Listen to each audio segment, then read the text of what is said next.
Welcome to Pioneer classes. हम लोग बात कर रहे हैं गोधूली काव्यखंड। तो आपका टोटल 12 चैप्टर है। तो चलिए देख लेते हैं कि कौन कौन से चैप्टर है और इसका रिवीजन्स पार्ट है। आपको सारांश केवल बताए जाएंगे। तो आपका पहला चैप्टर है गुरु नानक जी के द्वारा लिखी राम बिनु बिरथे जागी जन्मा जो नर दुख में दुख नहीं माने। दूसरा है रसखान के द्वारा प्रेमहीन श्री राधिका करील के कुंजी ऊपरी बारो। तीसरा है घनानंद के द्वारा अति सुधो स्नेह को मारग ओ असुबाहनी ले बरसो। चौथा है प्रेमघन के द्वारा स्वदेशी, सुमित्रानंदन पंत के द्वारा भारत माता, रामधारी सिंह दिनकर के द्वारा लिखित जनतंत्र का जन्म, सच्चिदानंद हीरानंद बादशान अगेई के द्वारा लिखा हिरोशिमा, कुंवर नारायण के द्वारा लिखा एक वृक्ष की हत्या, बीरेन डंगवाल के द्वारा लिखित हमारी नींद, अनामिका के द्वारा लिखित अक्षर ज्ञान, जीवनानंद दास के द्वारा लिखित लौट कर आऊँगा फिर और रेनर मारिया रिल्के के द्वारा लिखित मेरे बिना तुम प्रभु। तो चलिए हम पहले चैप्टर से शुरुआत करते हैं। गुरु नानक का 2 पद हैं। आपका पहला पद का अर्थ है, आप कविताओं को एक बार जरूर पढ़ लें।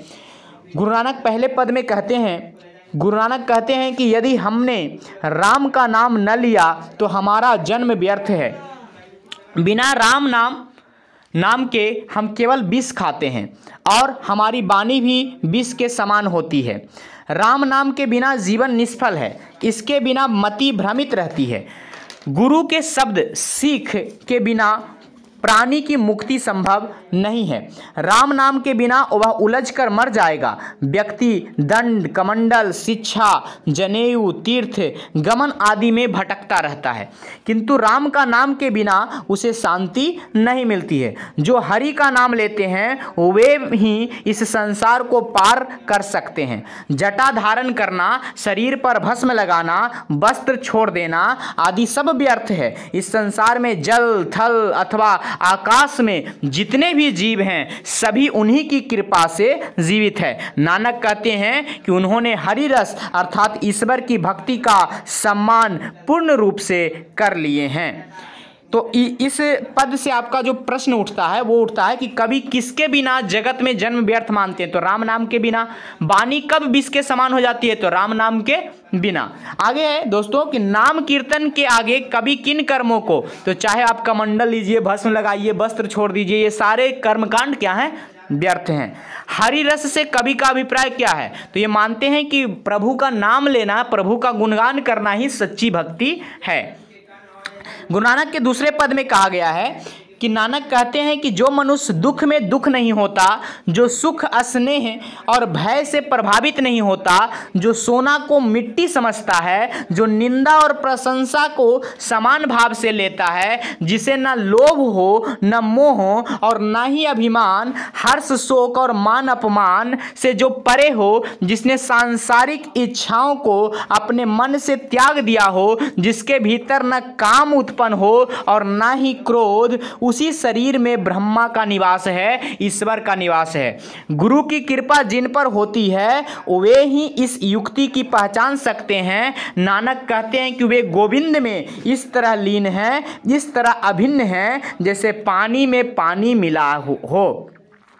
आगे दोस्तों की प्रश्न कहते हैं कवि की दृष्टि में ब्रह्मा का निवास कहाँ है? तो कवि की दृष्टि में हमारे शरीर में ही ब्रह्मा ईश्वर का निवास है। बस हमारे शरीर के जो अवगुण हैं उसे हमें त्याग करने की, जैसे लोभ, मोह, क्रोध, ये सब को त्याग करने की जरूरत है। गुरु की कृपा से किस युक्ति की पहचान हो पाती है? तो हमें गुरु की कृपा से ही गोविंद की पहचान हो पाती है। अगला चैप्टर है दोस्तों रसखान द्वारा, ये दोहा के कंडीशन में है। तो आपका पहले दोहे का अर्थ है, रसखान कहते हैं कि श्री राधा प्रेम का खजाना है और श्री कृष्ण प्रेम के रंग में पूरी तरह रंगे हुए हैं। ये दोनों प्रेम वाटिका में माली मालिन की तरह हैं। तो कवि ने माली मालिन किसे कहे हैं? तो कवि ने माली मालिन श्री कृष्ण और राधा को कहे हैं। अगला है दोस्तों दूसरा दोहा है कि इस दोहे में कहे हैं रसखान जी कि इस दोहे में गोपियों के स्वर में रसखान कहते हैं कि कृष्ण के रूप सौंदर्य को देखकर आंखें अपने बस में नहीं रही। जिस तरह धनुष से खींचा हुआ बाण छूटकर चला जाता है उस पर बस नहीं रहता, आंखों की भी यही स्थिति है। तीसरे में कहा गया है कि राधा के स्वर में रसखान इस दोहे में कहते हैं कि चितचोर कृष्ण मेरे मन रूपी रत्न को चुरा ले गए हैं। अब बिना मन मैं क्या करूं, मैं तो उसके फेरे अर्थात प्रेम के फंद बंधन में बंध चुकी हूं।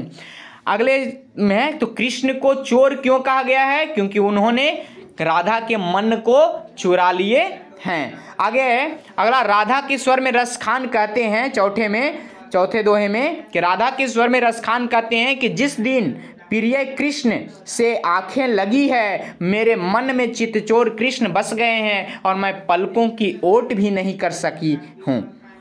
रसखान का अगला जो पार्ट है वो है सेवैया के रूप में, मतलब 4-5 लाइन का आपका एक छंद के तौर पे है, तो सेवैया छंद में है। इसमें कहते हैं रसखान इस सेवैया में कहते हैं कि कृष्ण की लाठी कंबल पर तीनों लोकों का राज निछावर, नंद की गायों को चराने के सुख के सामने 8 सिद्धि और 9 निधि का सुख तुच्छ है। रसखान कहते हैं कब उन्हें ब्रज के वन बाग तालाब देखने का अवसर मिलेगा, वे इसके लिए लालायित हैं। वे कहते हैं कि ब्रज के करील कुंजों के समक्ष इंद्र के करोड़ों स्वर्ग निछावर हैं, है ना। तो कवि कैसी आकांक्षा प्रकट करते हैं, तो अभी अभी आप देखें कि वो सब चीज अपना त्यागने को तैयार हैं, बस कृष्ण के तुच्छ से तुच्छ वस्तु को भी प्राप्त करने के लिए उत्सुक हैं। अगला चैप्टर है दोस्तों घनानंद के द्वारा लिखित अति सुधो स्नेह को मार्ग। तो घनानंद ने प्रेम के मार्ग को बड़ा ही सरल एवं सीधा कहे हैं। इस मार्ग में तनिक भी चतुराई या टेढ़ापन नहीं है। सरल हृदय वाले अपने अभिमान को त्याग कर इस मार्ग पर चलते हैं, किंतु कपटी लोग इस मार्ग पर चलने से झिझकते हैं। घनानंद के अनुसार कोई अन्य चिन्ह नहीं है। यहाँ गोपियां उलाहना के स्वर में कहती है कि तुमने कौन सा पाठ पढ़ा है जिसमें लेने के लिए मन भर तैयार रहते हो, जबकि छटाक भर भी देने को तैयार नहीं रहते हो। तुमने छल का पाठ पढ़ा है। तो कभी प्रेम मार्ग को अति सुधो क्यों कहे हैं, क्योंकि इसमें तनिक भी चतुराई टेढ़ापन की गुंजाइश नहीं है। आगे मन लेहूं पे देहूं छटाक नहीं, क्योंकि कृष्ण अपनी भक्ति तो करवा लेते हैं परंतु दर्शन नहीं देते हैं, इसलिए ऐसा कहा गया है कि मन लेहूं पे देहूं छटाके नहीं। घनानंद का दूसरे छंद में है मोह अंशुवाहनी लय बरसो। मेघ को संबोधित करते हुए कवि कहते हैं कि हे मेघ, तुम दूसरों की भलाई के लिए देह धारण करते हो। तुम अपने यथार्थ को दर्शाओ, तुम अपने सच्चाई को दर्शाओ, तुम अपनी सजनता का परिचय दो, तुम अपने जल को अमृत तुल्य कर दो। घनानंद कहते हैं कि हे जीवनदायक, मेरे हृदय की पीड़ा को समझो, मेरे आंसुओं को तुम उस विश्वासी सुजान के घर बरसाओ ताकि वह मेरी पीड़ा को समझे। द्वितीय छंद में किसे संबोधित किया गया है, तो मेघ को यानी बादल को। आगे परहित के लिए कौन देह धारण करता है, तो बादल यानी मेघ। आगे कवि अपने आंसुओं को कहाँ, तो सुजान के आंगन में बरसाने की चेष्टा करता है। आगे बद्री नारायण चौधरी, जिनको हम प्रेम घन भी कहते हैं, इनके द्वारा लिखा क्या गया है स्वदेशी। तो इस पाठ में क्या कहते हैं कि स्वदेशी शीर्षक पाठ में कवि भारत की तत्कालीन स्थिति का चित्रण किए हैं। कवि को भारत में भारतीयता नजर नहीं आती, तो भारतीयों को देखकर कोई पहचान नहीं सकता कि वे हिंदू हैं, मुस्लिम हैं, ईसाई हैं। भारतीयों को परदेश की चाल चलन भा गई है। उनके पहनावे, खान पान, रहन सहन में भारतीयता लुप्त हो चुकी है। हिंदू लोग हिंदी के बजाय अंग्रेजी बोलना पसंद करते हैं। उनके घरों में विदेशी वस्तुओं की भरमार है। हिंदुस्तानी नाम सुनकर वो लजा जाते हैं और भारतीय होकर भी भारतीय वस्त्र से घृणा करते हैं। हाट बाजार सभी जगह विदेशी वस्तुएं दिखाई पड़ते हैं। कभी नेताओं पर व्यंग करते हुए कहते हैं जिनके अपने वस्त्र नहीं संभलते वे भला देश कैसे संभालेंगे, क्या ख्याल रखेंगे। चारों वर्गों के लोगों में दास वृत्ति की चाह बढ़ गई है। वे शासक वर्ग की झूठी प्रशंसा में लगे हैं, मानो वो डफाली बन गए हैं। तो ये एक व्यंग्यात्मक कविता थी। इससे क्या आता है, तो कविता की शीर्षक की सार्थकता स्पष्ट करें तो बिल्कुल ये सच्ची घटना है कि हम लोग विदेशी वस्तुओं की ओर मुड़ते चले जा रहे हैं। कवि को भारत रत्न में भारतीयता क्यों नहीं दिखाई दे रही है, क्योंकि हमारा रहन सहन, भाषा, सारा कुछ क्या है, विदेशी हो चुका है। कवि नगर बाजार अर्थव्यवस्था पर क्या टिप्पणी करते हैं कि हम लोग विदेशी वस्तुओं को ज़्यादा पसंद कर रहे हैं। नेताओं के बारे में कवि ने क्या कहे हैं कि नेता क्या हैं कि वो अपने लिए केवल कार्य कर रहे हैं, किसी और के लिए नहीं। और कवि ने डफाली किसे कहें, तो डफाली नेताओं के चमचों को कहे हैं जो कि उनके गुणगान करते रहते हैं, जबकि नेता केवल अपने पेट भरते रहते हैं। आगे दोस्तों अगला सुमित्रा नंदन पंत के द्वारा भारत माता।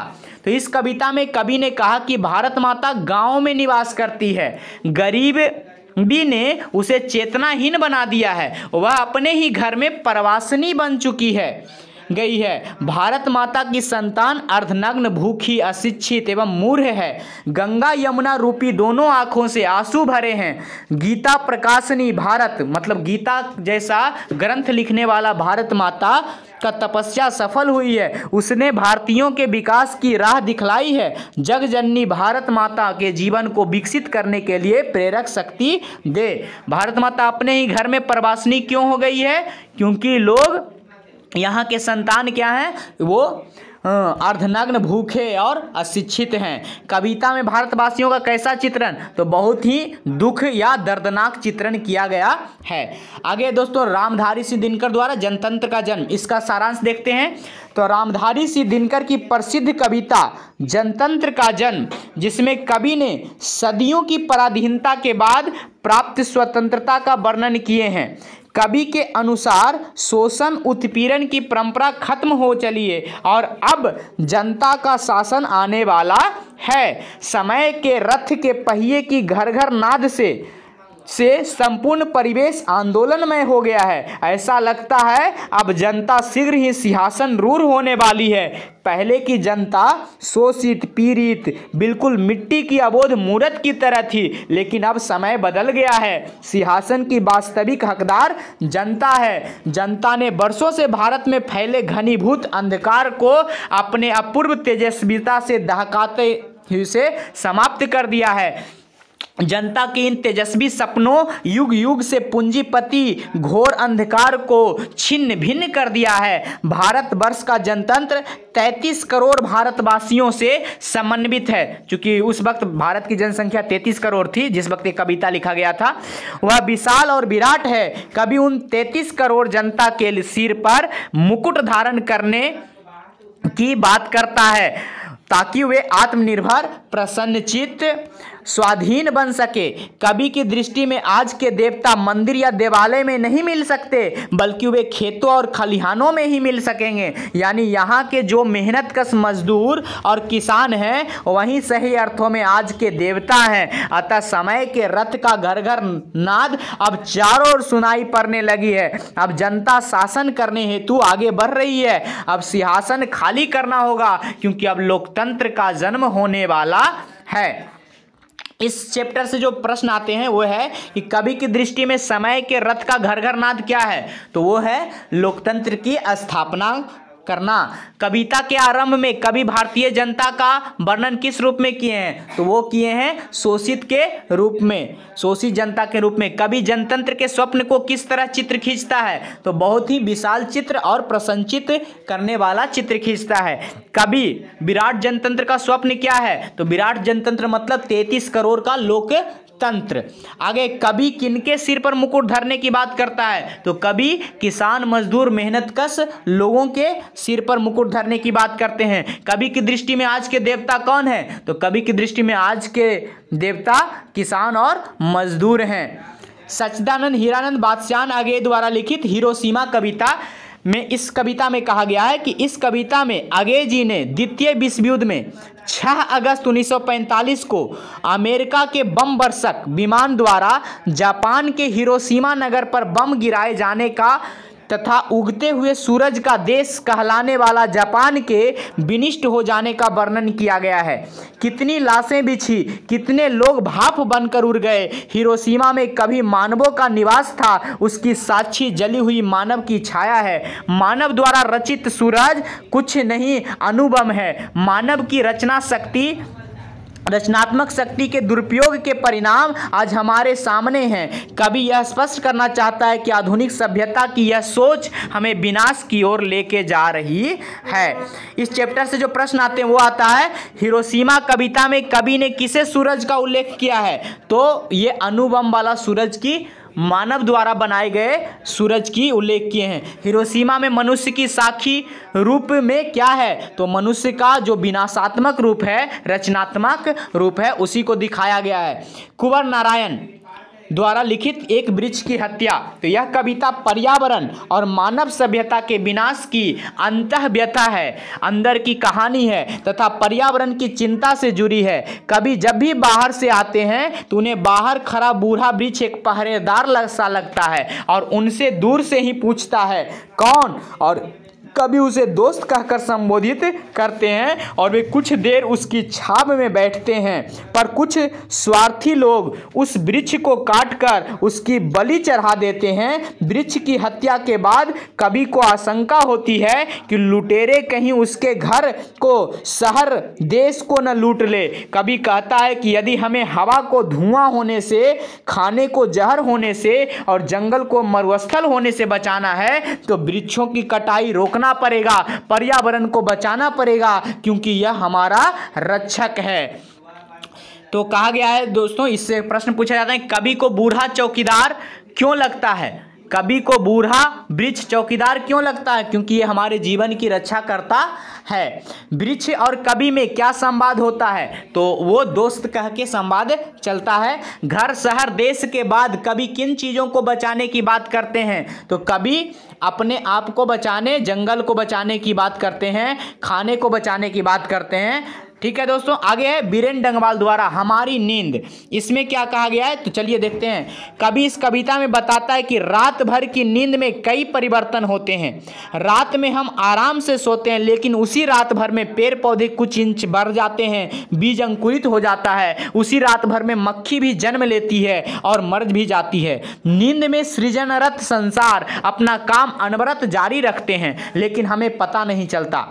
धनी आदमी बेफिक्री होकर खूब सोता है, जबकि निर्धन, गरीब, शोषित जन दुखी ही बने रहते हैं। अनेक बच्चे जन्म लेते हैं और अल्पकाल के विभिन्न कारणों से मर जाते हैं। संपन्न वर्ग वालों ने अपनी सुख सुविधा के लिए सारी चीजें जमा कर रखी है, जबकि अभाव में जीने वाले लोगों की समस्याएं निरंतर बढ़ती जा रही है। समाज में कई ऐसे लोग हैं जो कभी आगे बढ़कर मदद नहीं करते, साफ इनकार कर जाते हैं। कभी अपने आसपास की गरीब बस्तियों का उल्लेख करता है, जिसमें उनकी पीड़ा एवं संघर्ष दोनों दिखाई देते हैं। ऐसे व्यक्ति शोषित, पीड़ित होते हैं तथा निरंतर संघर्ष के साथ आगे बढ़ते हैं। कवि बताते हैं कि समाज में कुछ शोषक वर्ग जो सांप्रदायिक दंगे फैलाते हैं, बमबारी करते हैं तथा लोगों की हत्याएं भी करते हैं। हमें अब नींद में सोए नहीं रहना है, भाग्य के भरोसे पड़े नहीं रहना है। अब हम बहुत सो चुके, अब नींद से जगने का समय आ गया है। तो इसमें जो प्रश्न जो आते हैं वो आता है कि मक्खी के जीवन क्रम का कवि द्वारा उल्लेख किए जाने का क्या आशय है? तो ये आशय है कि हम सो रहे हैं और कितनों ने अपने जीवन के उच्च से उच्च काम करके यहाँ से, इस संसार से विदा हो गए। इनकार करना न भूलने वाले कौन हैं? वो लोभी या शोषित या कह सकते हैं आराम पसंद लोग हैं। कभी गरीब बस्तियों का क्यों उल्लेख करते हैं? क्योंकि गरीब बस्तियों में शोषण किसी पूंजीपतियों के द्वारा होते रहती है। कभी किन अत्याचारियों का और क्यों जिक्र करते हैं? तो जो शोषण करते हैं उनका ये जिक्र करते हैं। आगे दोस्तों, अनामिका द्वारा लिखित अक्षर ज्ञान। क्या है अक्षर ज्ञान? अनामिका द्वारा रचित अक्षर ज्ञान एक रोचक कविता है, जिसमें एक ऐसे बालक का चित्रण किया गया है जो पहल ककहरा सीख रहा है। ऐसा लगता है कि कवित्री माँ बन गई है और उसका शिशु कविता का अबोध बालक। माँ अपने अबोध बालक को ककारा लिखना सिखलाती है, जैसे हमारे भी साथ हुआ था। ककारा सीखने के क्रम में का कबूतर, खा खरहा, गा से गमला और घा से घरा चित्र के साथ सिखलाया जाता है। ककारा की किताब में इसके चित्र भी होते हैं ताकि वह मन लगाकर सीख सके। कविता में बालकों का चंचलता की ओर भी इशारा किया गया है, जहाँ बच्चे का ध्यान का खा गा घा लिखने पर कम और उससे बनने वाले शब्दों के चित्रों पर अधिक रहता है। फलतः लिखने के क्रम में गलती करता रहता है। हम जानते हैं कि अंगा अक्षर में बनाने वाला कोई चित्र किताब में नहीं रहता, इससे बच्चे की परेशानी बढ़ जाती है। अंगा के बारे में कोई कुछ नहीं बताता तो वह खुद ही निकाल लेता है कि अंगा में जो दो हिस्सा है, डा वाला हिस्सा जो है और फिर बिंदु वाला, डा वाला को माँ लगता है और बिंदु वाला उसके गोदी में टिका हुआ बच्चा। लेकिन अंगा के लिखने में उसे काफ़ी परेशानी होती है। बच्चा नहीं लिख पाने का कारण रोता है, उसके आंसू बह निकलते हैं। ये आंसू कवित्री को भीतर तक प्रभावित करता है। उसे लगता है कि ये आंसू भी शायद सृष्टि की विकास कथा का पहला अक्षर है। कवित्री सोचती है कि बच्चा कोई अक्षर ठीक से नहीं लिख पाता, कोई अक्षर चौखट यानी लिखने वाले खाने चौकोर बनाए गए स्थान में अट नहीं पाता, बाहर निकल जाता है। ऐसे में कवित्री को लगता है कि का फुदक कर कबूतर की तरह इधर उधर चल रहा है। यही बात गमले ले और खरहे पर भी लागू होती है, जहाँ शब्द चित्र के रंगीन दृश्य में छोटे बालक का मन भटक जाता है। इस कविता में बच्चे की विफलता के आंसू निराशा के सूचक हैं, बल्कि इसमें आशा है। वह आशा ही बालक को बार बार सीखने के लिए मजबूर करती है। सृष्टि के विकास में भी आशा है और इसी में जीवन संघर्ष भी है। आगे दोस्तों, बेटे के लिए अंगा क्या है और क्यों है? तो बेटे के लिए अंगा में जो ड है वो है माँ और बिंदु जो है वो है बेटा। अक्षर ज्ञान कविता में का और खा का विवरण करें। का से कबूतर जो फुदक जाता है और खा से खरगोश जो भाग जाता है। अक्षर ज्ञान कविता किस तरह हमारे भीतर आशा और संभावना को जगाती है। जिस प्रकार से अक्षर ज्ञान में को करते वक्त हमारे से गलतियां होती हैं और हम फिर भी प्रयास करते हैं, उसी प्रकार से जीवन में बहुत सारे असफलताएं आती है, परंतु हमें सफलता के लिए प्रयास करते रहने चाहिए। कविता में 3 परिस्थितियां स्पष्ट करें कि वे कौन कौन सी हैं। तो ठीक है, अगले है जीवनानंद दास द्वारा लौट कर फिर आऊँगा। तो ये बंगाल के चिर परिचित कवि जीवनानंद दास की प्रसिद्ध कविता लौट कर आऊँगा फिर एक देशभक्ति की भावना वाली कविता है, से ओतप्रोत है। इस कविता में कवि अपने मातृभूमि से बहुत प्यार करता है। उसकी जन्मभूमि बंगाल रही और फिर मरने के बाद वह उन्हें जन्म लेने की इच्छा व्यक्त करता है। कभी उस बंगाल में लौटकर आने की बात करता है जहां नदियां बहती है तथा उसके किनारे धान की फसलें लहलहाती है। कभी अगले जन्म में कौवा, हंस, उल्लू और सारस बनने की संभावना व्यक्त करता है।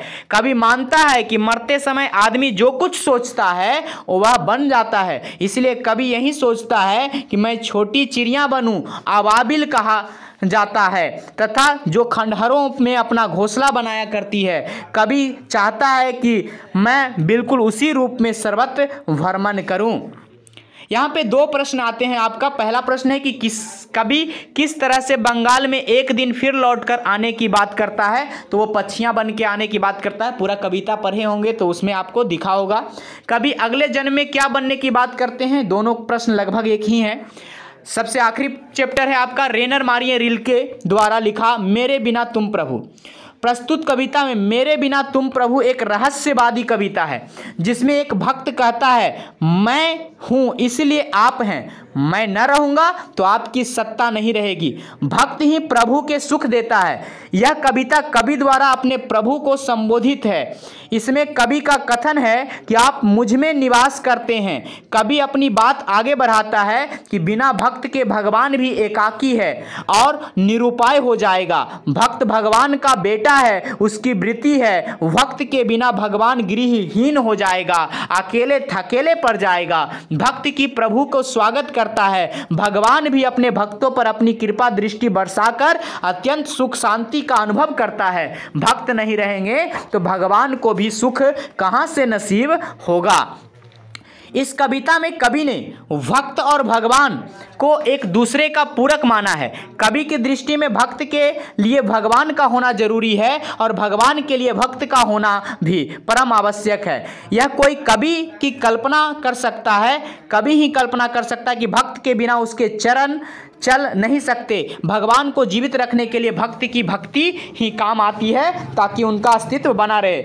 इस चैप्टर से 4 प्रश्न आते हैं। कविता किसके द्वारा किन्हें संबोधित किया गया है? तो भक्त के द्वारा भगवान को संबोधित किया गया है। कविता के आधार पर भक्त और भगवान के बीच संबंधों का प्रकाश डालें। मेरे बिना तुम प्रभु कविता के कवि का भाव स्पष्ट करें, या मेरे बिना तुम प्रभु कविता का सारांश लिखें। ये तीनों ऊपर आंसर आपका दिया गया है। आगे है आपका वर्णिका, तो वो अगले पार्ट में आएंगे। गुड लक दोस्तों, बने रहें पायनियर क्लासेस रिविजन्स।